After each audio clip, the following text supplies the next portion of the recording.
Halo, balik lagi sama Bang Timur. Maaf banget kalau sejak awal 2023 udah lama banget nih belum rilis konten baru ya. Tapi jangan khawatir, gue tetap memantau dan mendukung terus ke dunia komik Indonesia yang makin seru sampai sekarang. Bang Timur akan coba juga merilis konten dengan format baru dengan harapan bisa tetap terus konsisten sharing tentang komik Indonesia. Kali ini di segmen Kamar Komik, gue bakal coba share lagi komik lokal yang gue borong dan koleksi sejak awal tahun ya. Di video kali ini, gue bakal share kalian komik yang datang di Januari 2023. Mungkin kalian udah bisa lihat sendiri ya judul-judul komik ini. Tapi yuk kita lihat satu-satu koleksinya. Oke, kita bahas komik yang pertama ya, yaitu Anainai dan Dunia Rahasia Volume 1, karya Olvianda Ariesta, terbitan Koloni dan MNC. Nah, komik horor dengan ilustrasi kayak buku cerita anak, ini bercerita tentang anak kecil yang terjebak di dunia misterius. Mengisahkan Lala, seorang anak kecil yang tiba-tiba masuk ke dunia rahasia setelah tidur dan hilang dari dunia nyata, untuk kemudian bertemu boneka beruang yang mengungkapkan tentang sosok Anainai, sang penculik anak yang menyeramkan. Kita juga dibawa nih melihat sudut pandang para kerabat yang berusaha memecahkan misteri hilangnya Lala dari rumahnya. Penceritaan dua perspektif ini yang membuat plot dan alurnya jadi menarik. Tapi hal yang paling menarik perhatian buat gue adalah gaya ilustrasinya yang semi kartun, yang ternyata bikin suasananya jadi makin creepy dengan vibes film Tim Burton gitu. Kayaknya hal ini juga dipengaruhi pendekatan coloringnya, yang berasa diwarnain pensil warna, sehingga membuat pembaca seperti dibawa ke dunia mimpi. Buat para penggemar komik horor lokal yang pengen ngerasain vibes disturbing yang beda, komik ini bisa kalian dapetin di marketplace, atau bahkan toko buku kesayangan kalian ya. Nah, selain itu, ada komik Pasopati nomor 8, yang merupakan kisah pamungkas atau bagian dari universe superhero Neo Paradigm Comics atau NPC, yang ditulis oleh Bernie Julianto dengan ilustrasi oleh Jing dan pewarnaan oleh Opik Roy. Dunia komik Indonesia emang punya banyak semesta komik superhero loh, mulai dari Bumi Langit, Skyler, bahkan NPC ini. NPC adalah rumah para superhero lokal kayak Lang Sakti hingga Lelawa, yang tergabung dalam kelompok jagoan bernama Pasopati. Event ala Endgame yang nemuin seluruh superhero NPC dalam satu cerita besar ini mencapai puncaknya di nomor 8, di mana para jagoannya akhirnya bisa mengatasi ancaman terbesar multidimensi, yaitu Nambi. Komik full color ini terasa monumental terutama buat gua yang ngikutin kisahnya dari Pasopati volume 1 5 tahun yang lalu. Tentunya didukung juga oleh goresan gambar yang keren dan khas dari Jing. Buat para pecinta superhero, komik ini bisa didapetin di marketplace Neo Paradigm Comics atau akun IG mereka ya. Bahkan dijual offline di Inferno Comic Store Surabaya loh. Komik selanjutnya adalah Putri Matahari, pesan dari masa depan, karya Tegar NDP dan Ari Purna, terbitan Sastra Nusantara Cersil. Nah, ini adalah komik superhero lokal yang terinspirasi mitos Ratu Adil dengan kekuatan sabuk matahari yang berasal dari masa depan. Jadi bumi di tahun 2500 dikuasai sosok monster bernama Duazalo. Satu-satunya cara umat manusia bisa menang adalah melalui mesin waktu ciptaan Profesor Pienter, yang diharapkan bisa memberi pengetahuan ke manusia masa kini buat siap melawan kekuatan Duazalo. Sayangnya manuskrip teknologi canggih itu tidak berhasil dibawa ke masa lalu, kecuali sebuah voice recorder dan sabuk matahari berkekuatan luar biasa.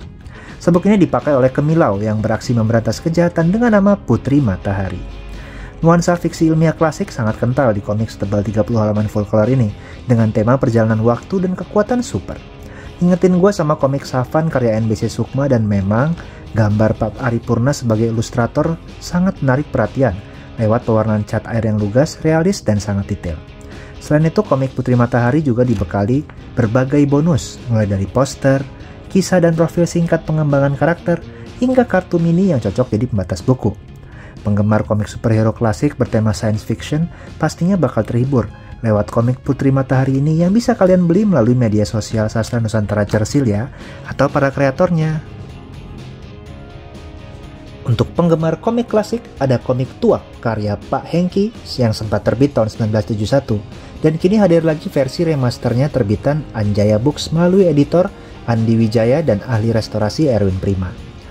Bundle remaster hardcover dari Cergam Tuak jilid 1-4 ini berisi 248 halaman, mengisahkan sosok pelayan bangsawan bernama Jaka yang mahir silat karena belajar dari kitab silat Garuda Sakti mendiang orang tuanya. Kita pun diajak untuk melihat asal-usul Jaka dalam perjalanan yang menjadi sosok pendekar Jaka Tuak yang disegani. Mulai dari kisah asmara dengan Putri Adipati, senjata sakti yang dihimpun Jaka, hingga upaya balas dendam kematian orang tuanya. Komik dengan format klasik 2 panel cergam ini memang menawarkan kisah silat yang seru, layaknya cergam pendekar di era 70-an.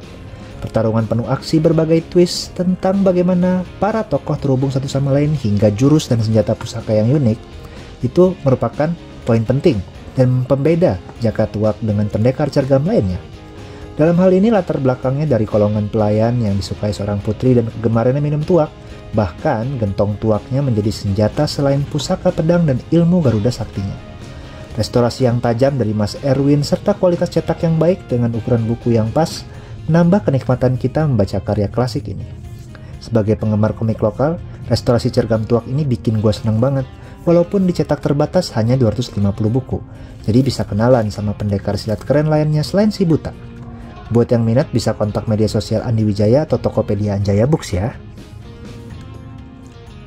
Mau tahu komik superhero Indonesia yang dikerjakan sampai 2 generasi mulai dari bapak yang dilanjutin sama anak kandungnya sampai terbit hari ini? Nah, inilah dia komik Godam Ujian buat Awang karya Wit NS dan Fajar Sungking, terbitan Bumi Langit Komik. Komik ini merupakan bagian dari jagat pusaka Bumi Langit yang menjawab mengapa Awang seorang supir truk terpilih menjadi sosok yang dipercaya bapak kebenaran untuk memiliki cincin sakti Godam, serta menjadi perantara sosok Godam Sang Laskar Besi yang muncul di dunia manusia menjadi adisatria memberantas kebatilan. Komik ini menarik dari berbagai segi, mulai dari terbitan terbatas, hardcover, hingga penggunaan teknik tradisional dalam pengerjaannya, menggunakan sketsa manual dan cat air yang detail. Selain itu, komik yang merupakan kelanjutan dari judul Godam Setan karya Pak Wit NS, sang kreator asli Godam tahun 1980 ini, kemudian dilanjutin sama putranya, Fajar Sungking, sesuai catatan peninggalan ayahanda hingga dihasilkan satu karya yang utuh. Komik ini juga melanjutkan lini masa original dari serial Godam di tahun 70-an dan memberikan jawaban atas alasan Awang seorang rakyat biasa terpilih sebagai sosok sentral pada karakter Godam. Para penggemar komik klasik Godam rasanya wajib mengoleksi komik ini, dan atas nilai seni, historis, dan kontribusinya pada kisah atau lore utama Adisatria Bumi Langit ini, kayaknya komik ini sayang banget buat dilewatin oleh para pembaca komik Indonesia. Kebayang gak gimana situasi umat manusia saat harus pindah dari bumi dan bikin koloni baru? Mungkin hal ini jadi salah satu inspirasi dari komik yang satu ini. Komik Folterstein Volume 1 The Peace Enforcement terbitan Relative Publisher tahun 2022 ini dibuat oleh tim Anindosta Studio bersama Naufal Ahmad, Danang Satria, dan Adnan Haryanto. Didukung naskah dari Raja Susatyo dan cover oleh Abian Zuhair. Nyeritain Arlo, seorang anak pimpinan Dewa Agung umat manusia setelah pindah ke planet baru Aphelion akibat krisis ozon yang disusul serangan bangsa asing ex-human. Tapi ternyata Arlo dan keluarganya diawasi oleh sosok musuh misterius. Keseharian Arlo pun berubah setelah sang antagonis memicu perubahan besar dalam hidupnya, yang membawa kita pada klimaks volume 1 di akhir cerita. Dengan ilustrasi yang terinspirasi gaya manga dan goresan simpel dari line art sampai backgroundnya, komik tebal ini juga ngasih banyak bonus loh, mulai dari stiker sampai gantungan kunci, tentunya selama persediaan masih ada ya. Buat yang tertarik dengan kisah sci-fi sederhana yang membangun konfliknya secara perlahan, bisa cek komik ini di Anindosta Official Store di Tokopedia, atau bisa langsung cek ke IG @Folterstein ya. Oke, jadi gimana menurut kalian komik yang gue borong Januari ini? Ada yang bikin kalian tertarik untuk cari atau baca? Bisa langsung cek di kanal distribusi komik lokal yang udah gue share ya. Oke, itu dulu dari gue. Jangan lupa untuk terus baca dan dukung terus komik Indonesia yang pastinya gak kalah keren sama komik internasional ya. Sampai ketemu di video berikutnya. Cus!